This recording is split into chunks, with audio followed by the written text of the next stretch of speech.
வாழைக்காய் பஜ்ஜி செய்கிறதுக்கு நான் ஒரு வாழைக்காய் எடுத்திருக்கேன். அதை வந்து 2ஆக கட் பண்ணிவிட்டு மேல்புறம் இருக்கக்கூடிய அந்த க்ரீன் கலரில் இருக்கக்கூடிய தோலெல்லாம் கட் பண்ணிவிட்டு அதுக்கப்புறமா ஸ்லைசஸாக இந்த மாதிரி கட் பண்ணி வச்சுருக்கேன்.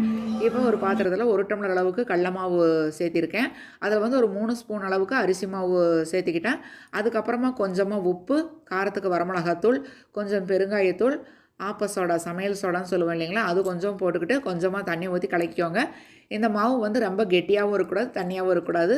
ஒரு மிதமான கன்சிஸ்டன்சியில் வந்து இந்த மாவு கலக்கி எடுத்துக்கோங்க.